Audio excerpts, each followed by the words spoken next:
Well, hi again, folks. I'm Greg Flynn, the Public Information Director here for the City of Pearl, and welcome into this edition of This Week in Pearl. We have got a very important show for you today, as Mayor Jake Windham will be here to talk about the increases that we're going to be seeing in our water and sewer rates, as well as some of the garbage rates, so that you don't get too much sticker shock when your bills come in October. The mayor will lay all of that out, plus he'll have an update on some projects going on throughout the city, and a chance to tell you about his first presentation of a key to the city to a very fine, long-time Pearl resident.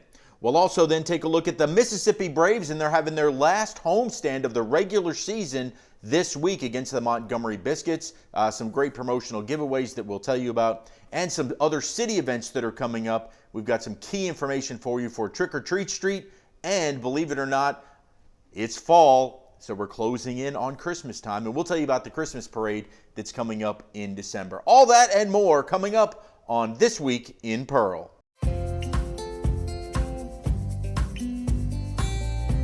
Hello, I'm Mayor Windham, and I'm thrilled to show you the city creating its own future. Pearl is located in Rankin County, the fastest growing county in Mississippi, and there's no question why.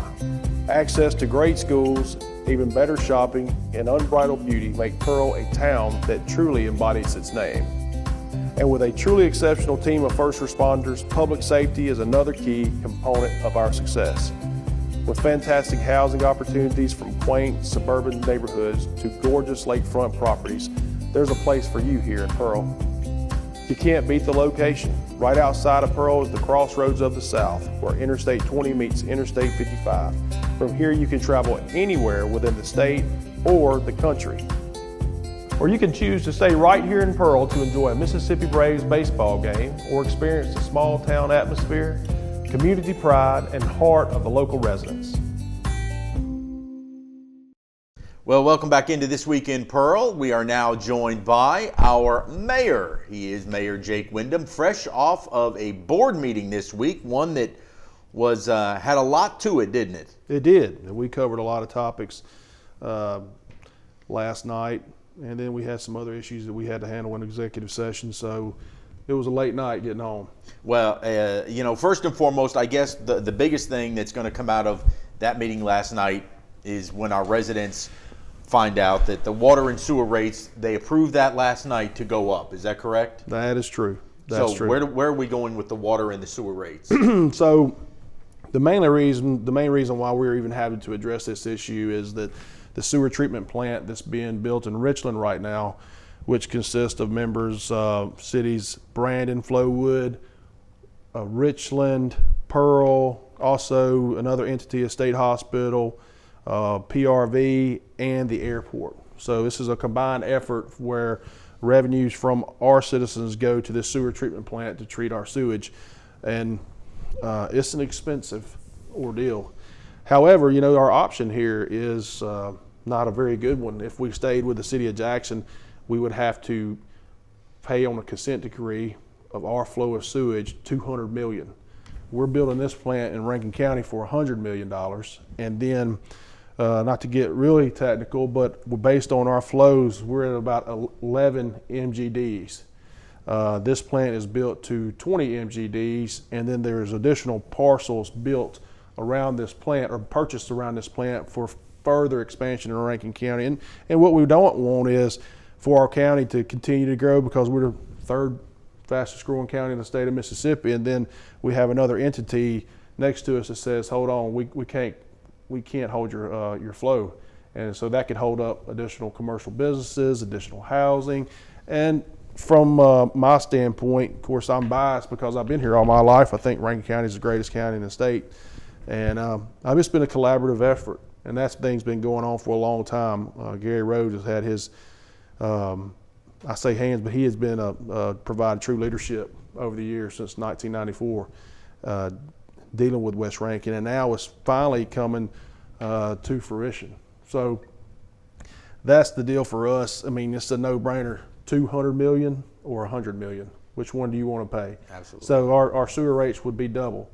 There's other sewer treatment plants being built across the state under similar circumstances. So, the ratepayers in Pearl are not going to be alone. It's going to be Brandon. It's also going to be Richland. It's also going to be, like I said, Pearl River Valley, State Hospital, Flowood. So we're going to share in this endeavor, but it's something that we're preparing for the future, and it's important that we do those things, especially from being sovereign, being able to operate and control something that's our own. Secondly, from an economic development standpoint, you don't want to be pigeonholed by another city in order for us to continue to move forward and grow. Well, so the way it was explained, and I think in layman's terms it was fantastic, that our rates were going to go up no matter what. We had to see an increase in rates no matter what. Now, we would have either had to pay, as you said, towards that $200 million that would put some Scotch tape and some bubble gum over at Savannah Street with the city of Jackson, or we built a brand new plant for $100 million, and our rates, while they are going up, they're still not going up as much as they would have had to go up if we stayed with the city of Jackson, correct? Sure, that's exactly right. And not to be disrespectful or anything like that, but that Savannah Street sewer treatment plant is in dire straits. There's no reason why we put money back into something that needs, I don't know the estimated cost, but it's probably, I've heard numbers close to $1 billion to be able to address. And then why would we go back to something that we have very little to say over from the operational standpoint?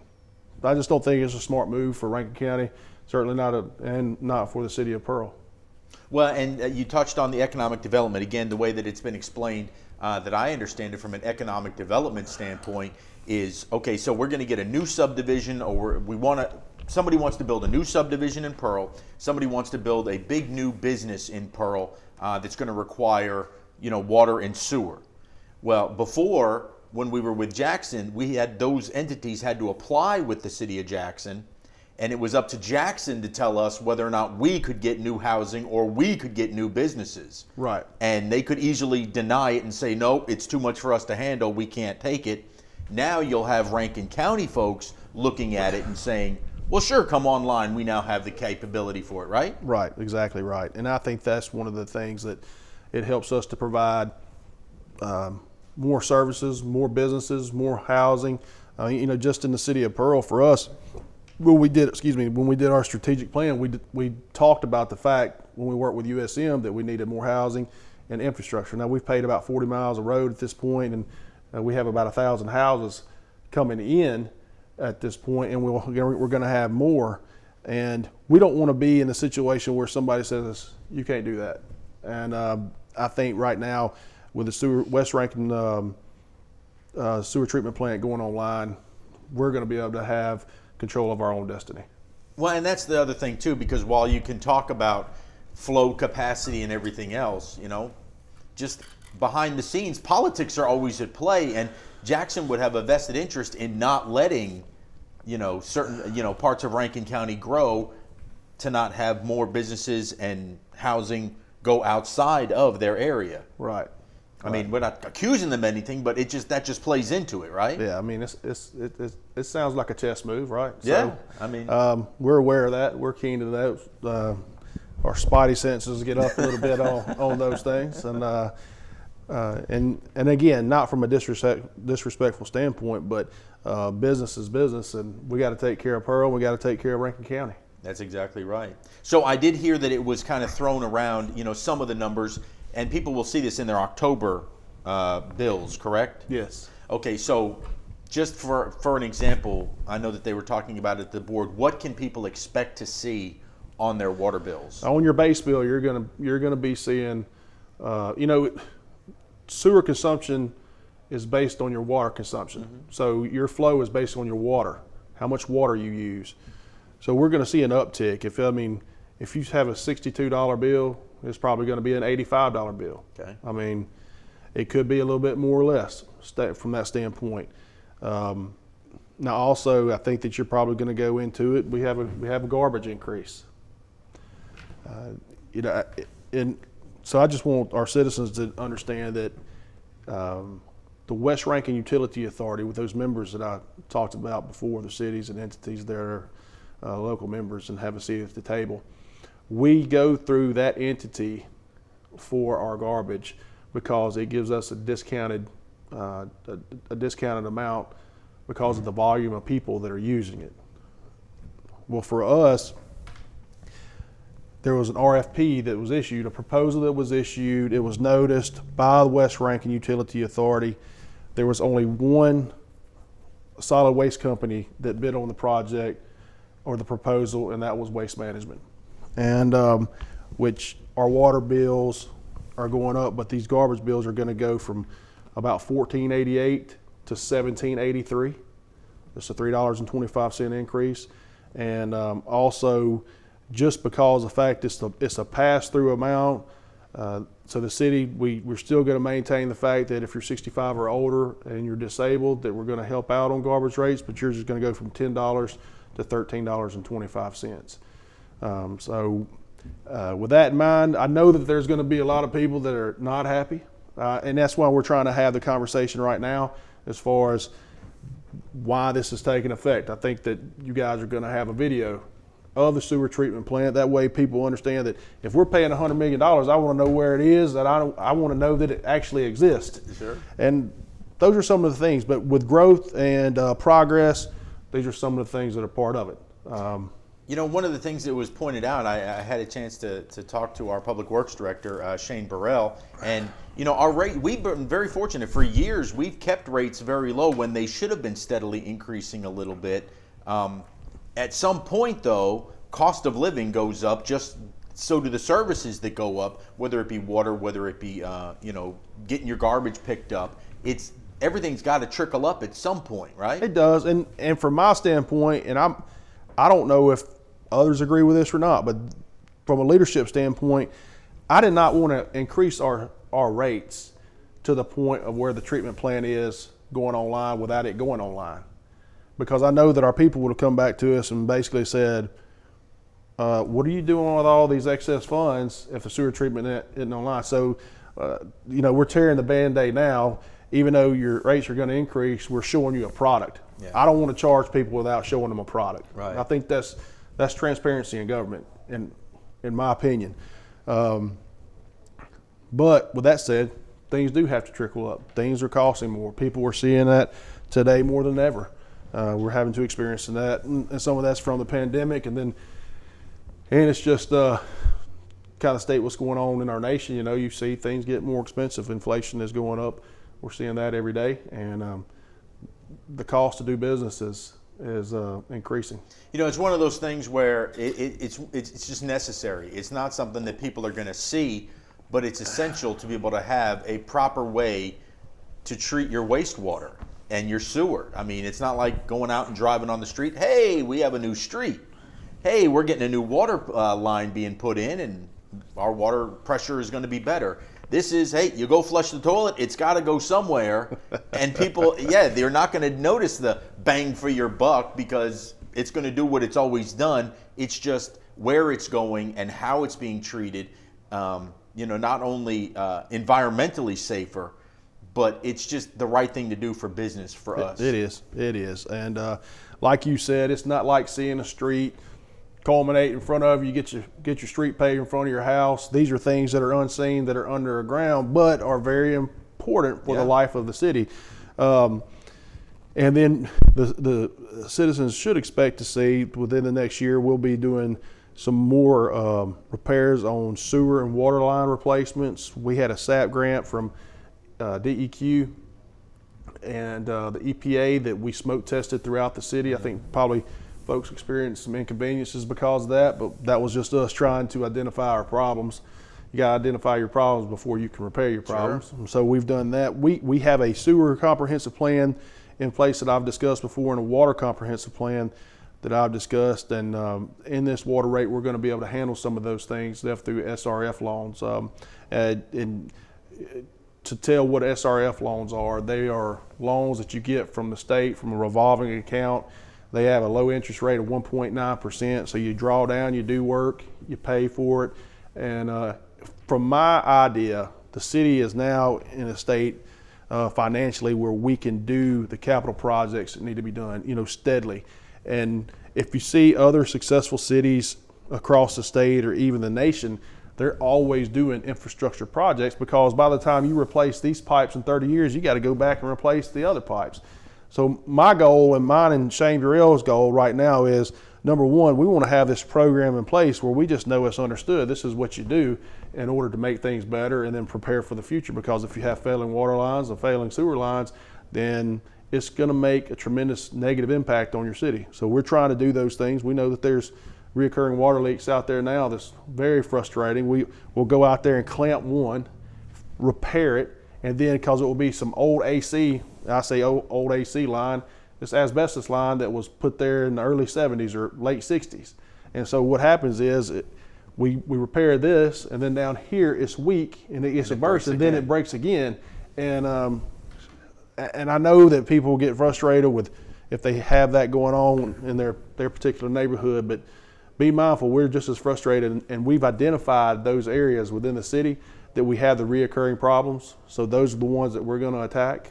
Also, we have planned, I'm going to present to the board that with working with Heflin Engineering, that we need another storage tank and a well that needs to be built. Again, preparing for the future. We need to make sure that we have the capacity of water if we want economic development and then provide enough volume of water for our citizens each day. You got to put these things in place. They're not cheap. We're going to use some of our ARP funds to do that on some of those capital projects, and I think that it's going to show a good work product, and it's going to be something our citizens can be proud about. I want our citizens to understand that we're going to go out there and try to make the difference in attacking things that's never been done. People say this needs to be done, that needs to be done. Well, my goal for my administration or my tenure to be here is say, hey, just like I've told department heads and you've sat in these staff meetings, let's dream big, let's get after it, let's do the things that we've always said need to be done and take care of business. Well, we see what happens with deferred maintenance. You know, we see what's happening in the city of Jackson. They kick the can down the road for so long, and they have terrible infrastructure problems now. The way you're explaining it is so great that it's not only going to help us now as we get it replaced, but for the next 30 years, it'll be good. Yeah. And then, you know, again, they're going to have to, whoever's here 30 years from now is going to have to address and say, okay, now it's time to take a look. You know, nothing against the prior administrations in the city of Pearl, but that really wasn't, it didn't appear to be a very high priority over the last 30 years, as 50 years ago those pipes were put in and they were just, oh, they're going to hold, and not enough was done. But you're setting forth a plan for no matter how many administrations come after you, that they're going to have that game plan to keep this city running well. Right, and we indicate that. And I'll tell you, from probably 97 to 2008, the city did have its own water construction crew laying new water lines throughout the city. But those are some things that you must continue all the time. Does some of those construction improvements show up in your water rate? They do. However, we've always tried to err on the side of trying to take care of our citizens and not go up too much. And I know that I will be getting calls from this, and I'll explain to everybody again just what you and I are talking about. When you have this capital infrastructure that you have to handle, and you got a sewer treatment plant, then things have to, the price goes up and you have to pay for it. But I'll be, hey, just for everybody's business, I'll be paying for it along with everybody else. Absolutely. We're all in this boat together. That's right. Well, one of the good things that came out of last night's meeting as well is that, okay, while we're paying more, we're getting a little money from the state. And we got $2 million from the state for the Pearl Richland Intermodal project. Is that right? Yeah. It's the urban legend, right? Yes. No, well, there's actually work out there. It's not an urban legend anymore. No, you could go down there right now and you can see Hemp Hill Construction. Yes, they're working. They're doing a small utility project down there. We bid that project out. It's about a $2 million project, and then the overall scope of the project, I don't know. We're bidding the whole bridge project out September 16th. Okay. We got a couple of general contractors that are already looking at it, putting some numbers together. So we're hoping that it comes within the numbers that we need. We're receiving that allocation this year and next year from the state, and you can thank Dean Kirby and Gene and Fred Shanks for that. They were involved with getting that done, it was instrumental because this project was earmarked in 2005. And we obviously knew that there was a safety issue and then a traffic issue. And our folks have worked hard to try to get that thing off the ground. And in God's providence, He's provided some open doors. And then with the help of the legislature, we're going to be able to get this project done, just like West Rankin Parkway. So that's the urban legend. West Rankin Parkway, I truly believe, is the urban legend. No, well, I'll tell you, there was some discussion about, and I don't want to get in the minor details. So everybody saw construction going on. Yeah. And then you had some double box culverts that were put in by Hemp Hill. They were also awarded that project. That's a fully funded state project. And then you saw less work going on. And so just to let everybody know, Rankin County delegation for the cities affected, Flowood and Pearl, and then our senators and representatives, we went and met with the executive director of MDOT, Brad White, which I think he's doing an exceptional job. And we just try to flesh out what sometimes I got a friend of mine that I grew up with, Justin Rhodes. He said the best thing in business to do is communicate. And so what we said, well, that's what we wanted to go over there and do, and communicate and see what the problem was. After going over there and following up, because Brad just took office over there, was appointed to the executive director spot, we were in talks with some MDOT personnel over there to try to get the ball rolling prior to his arrival. Once he got in there, he and his team sat down with us, and we were able to flesh it out. There was a supplemental agreement signed, and I talked to Hemp Hill yesterday, and you see them rolling next week. So special thanks to our Rankin County delegation and Brad White and Gary Rose. We all got in a room, and it was a very good meeting, but we appreciate Brad facilitating everything. Well, I'm excited to see workers back out there.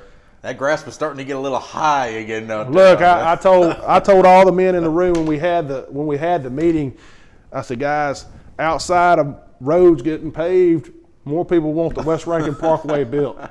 I mean, I'm just telling you, and it's been a source of contention, but I promise you it's getting done. I've said it before, and then something get hinked up, and then I have to go back. And basically what I've told state agencies is, look, guys, just let's work together to communicate. That way I'm not lying to our people. Right. I don't like to, if I tell our folks something, I want to make sure that they understand it's happening. And a lot of times that's not by design that anything bad goes wrong. It's just communication involved. And that's what we're trying to do today, right? We're trying to communicate everything that's going on in the city because we think it's important. Absolutely, to keep people in the know, because you get asked the questions, you can see it with your own eyes. Those orange fencing barricades just continue to sit there at the end of Pearson Road, and everybody wonders why. Well, we want to end this segment on a good note. You were able to present your first ever Key to the City recently, and that was very exciting for you. It really was. Clay Corbin contacted me a couple weeks ago, and I had worked through this with our Alderman at Large, John McHenry. He helped put it together too, and put Clay and I in touch with one another. So his mother, Pauline Corbin, had her birthday, I believe it's September 4th, but they had a big celebration at Pearson Baptist Church. That's her home church right there on Pearson Road. And I wanted to do something special for her, and Clay requested that. He said, look, man, she's my mom. I love her. I'd love to see something really, really cool happen. And anyway, we got together on it, and we got a proclamation, and I went and visited her in her assisted living out at Castle Woods and presented her with a key to the city and also a proclamation. A unique story about that is that Miss Corbin was my first grade music teacher at Pearl. So I was picking at her. I was like, you taught me how to sing My Country 'Tis of Thee. So, but it was really nice. She was very appreciative, and those are the type of things, we'll go from the West Rankin Parkway to business, and then to be able to go spend some time with a very special lady on her 90th birthday. This is what makes this job so rewarding. Getting projects done and try to take care of people. And in this situation, it was special to me because of the fact she was my first grade music teacher. And I can remember her I told her, I said, I can remember you having the big notepad and us singing off the big notepad, and it was a special time, and I'm very appreciative, Clay, to let me even have the honor of doing it.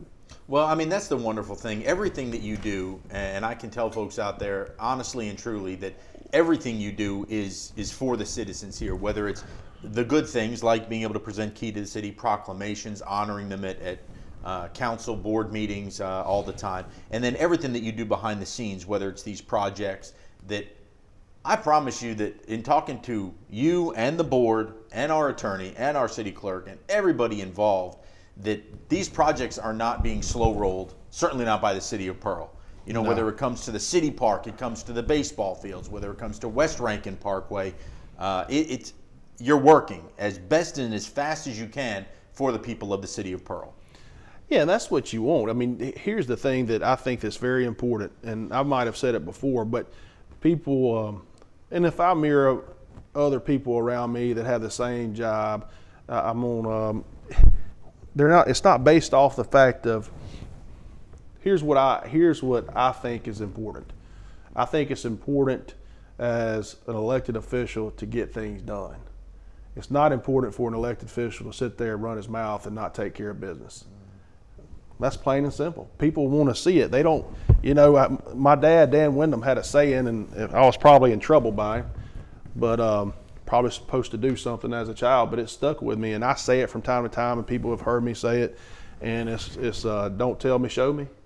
And I realize that people, unless they see it happening in front of their eyes, it's hard for them to believe. In government, from a handicap already, people are suspect, and so the more you can show to say, hey, this is happening, stop giving me the fluff and just give me the business, I think that you're more successful. And your people have a sense of confidence that you're going to get things done. And that's what I want our people to understand. This is some of those things, my first 2 years in office, I was trying to get things financially straight. Now that we're doing better than what we were, now it's just trying to churn these projects out. We just knock this one down. Let's go to the next one. We just keep trying to create ideas. Like I told you that, hey, it's never been done before. Let's go attack it. Let's get on it. Let's take the city to the next level. It's the largest city in Rankin County. The census shows that. And if we're going to be the largest city, we're going to act like the largest city. Well, we've turned a lot of dirt here in your first term. As we enter the second term, now it's just about looking forward to the ribbon cuttings because the projects are underway. Yeah, it's sad that I probably people might look at this show and say, this is like Groundhog Day. He's been talking about this for a long time. Yeah. So it's repetitive. But the dirt's been turned. It has been turned. Yeah, well, so we get projects. Just like yesterday, it was important. And I asked Scooter Myers, our Parks and Rec director, to go to Kiwanis Club to speak because Scooter's been on the ground. I've been a part of planning, been in meetings, but Scooter is out there every day going to those complexes, making sure that things are getting taken care of. And so I wanted him to be able to speak to the Kiwanis Club just to give them an idea of what it was day to day that he had to handle on a $12 million project. Yeah. And it's a lot. There's a lot of animals to get your arms around, but he's done a tremendous job, and so I'm thankful for his work. Well, we are very looking forward to a lot of ribbon cuttings that are going to be coming up. They're all going to come one right after the other. We're not going to be able to space them out because all these projects are going to get done about the same time, yeah. which is going to be good. And that's one of the things we talked about, that at one point this entire city is going to look like it's under construction, and it is. And then they're all going to get done, and man, it's just going to be a different place. The other day I was talking on the phone to one of our city employees, and I started at the east end of the city, and I saw a track hoe working, rode through a little further, another piece of equipment working, rode further, saw the park. And then we go down a little bit further, and then we saw West Rankin. Then you go south, and you see Pearl, Richland, and then you see our crews out there as well.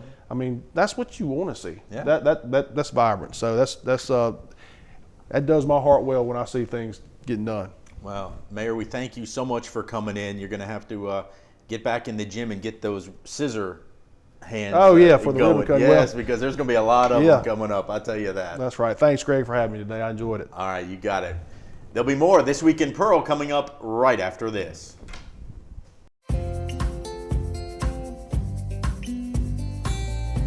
Hello, I'm Mayor Windham, and I'm thrilled to show you the city creating its own future. Pearl is located in Rankin County, the fastest growing county in Mississippi, and there's no question why. Access to great schools, even better shopping, and unbridled beauty make Pearl a town that truly embodies its name. And with a truly exceptional team of first responders, public safety is another key component of our success. With fantastic housing opportunities from quaint suburban neighborhoods to gorgeous lakefront properties, there's a place for you here in Pearl. You can't beat the location. Right outside of Pearl is the crossroads of the South, where Interstate 20 meets Interstate 55. From here you can travel anywhere within the state or the country. Or you can choose to stay right here in Pearl to enjoy a Mississippi Braves baseball game or experience the small town atmosphere, community pride, and heart of the local residents.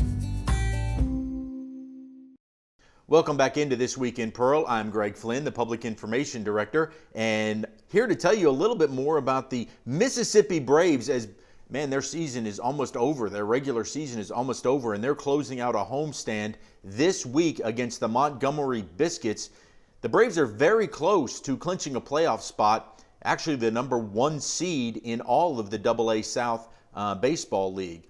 But some great promotions as we close out the home schedule.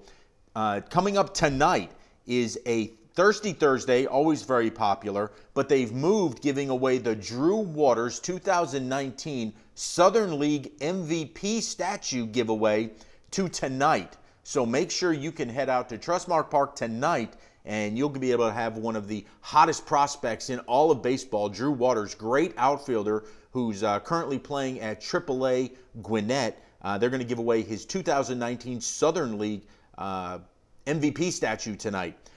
Friday night, kids backpack giveaway. A chance to get a great backpack from the Mississippi Braves and the Mississippi State Department of Health.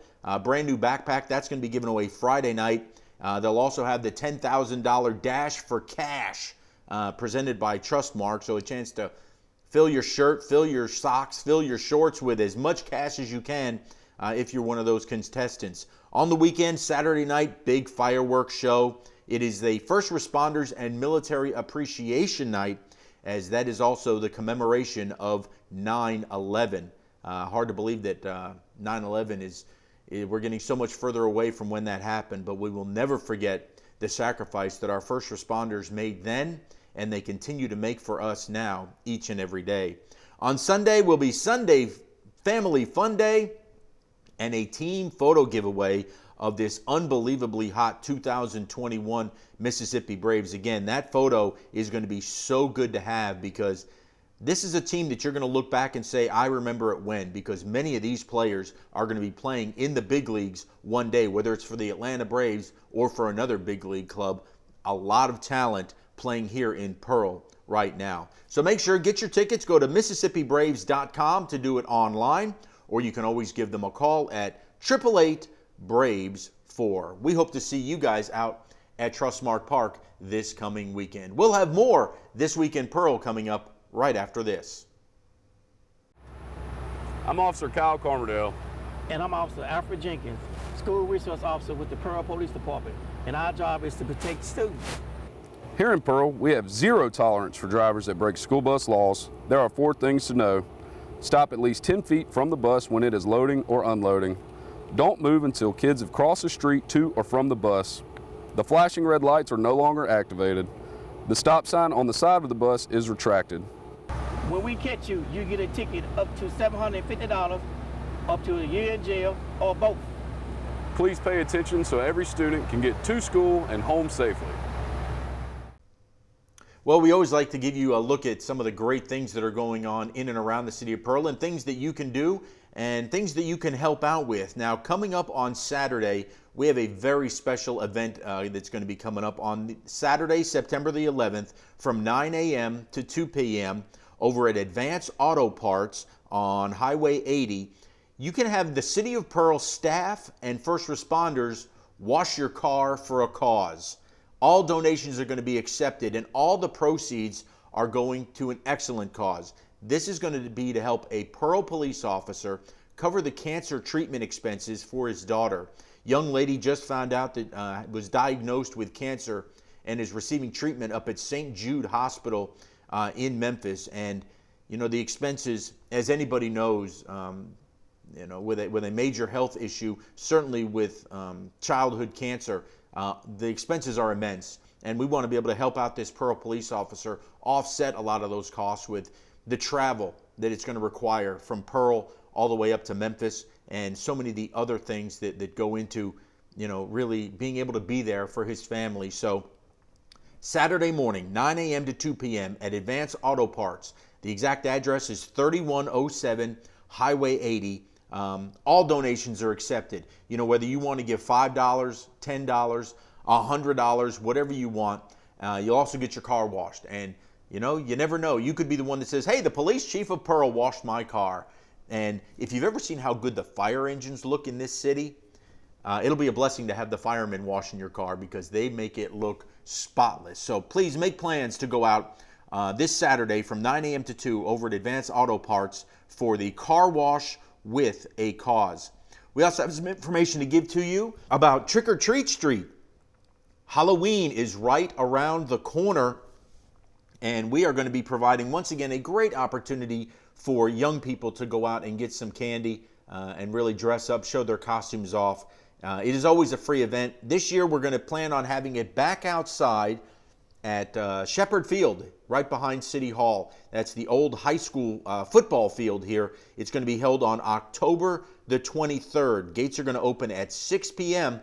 If you're an organization that is interested and you'd like to get involved and be a part of it, to set up a table, a booth, a tent, we'd love to hear from you. If you would, you can go to cityofpearl.com, find out the information, or you can email directly Miss Stacy Smith, our city events coordinator, at smith@cityofpearl.com. Again, just a great event, and we'd love for you to be a part. We host thousands of kids each and every year, and we hope that this thing goes off without a hitch. We had to do a drive-through event last year because of our COVID restrictions, but we're hoping that this year it's going to be out and about, outdoors once again. Hey, and it's never too early to start planning for Christmas. This year's Christmas parade is going to be held Saturday, December the 4th, right here at the City Hall complex. A couple of years ago, we made the big change, and we moved the parade to come down Bearderman onto Old Brandon Road, and really our city center right in front of City Hall and the community center. The information about the Christmas parade is now at cityofpearl.com. It's also on your screen right now. It's going to be held Saturday, December the 4th. The tree lighting will be at 6 p.m. Our Candyland theme this year, the Candyland Christmas Parade, will start at 6:30, and then we'll have a community Christmas party inside the community room beginning at 7:30, where old St. Nick himself will be there to take pictures with the kids. You can get a float application in now, and all the information you need about this year's floats at cityofpearl.com. You can always email Miss Stacy Smith, again, our city events coordinator, at smith@cityofpearl.com. Or if you prefer to give her a phone call, you can give her a ring at 601-863-3229. So those are two really, really great events coming up that we encourage you to be a part of. All right, when we come back, we'll wrap things up on This Week in Pearl.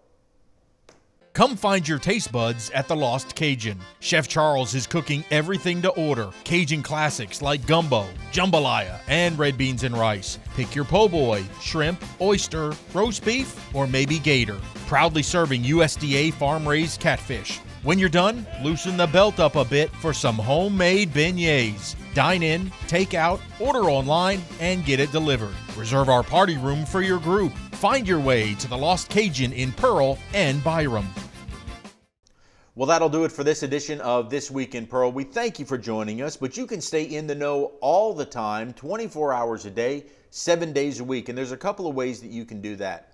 If you want to receive city alerts on your cell phone, simply text the word Pearl to 91896. Every time there's something big going on in the city, we will send you a text message and you'll have it right there on your phone.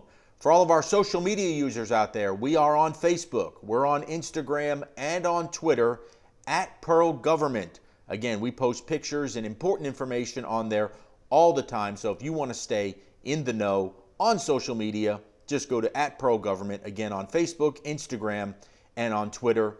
and we're available to answer your questions all the time at cityofpearl.com. There you can find answers to your frequently asked questions and a phone directory to every city department if you have an issue or simply need a question answered.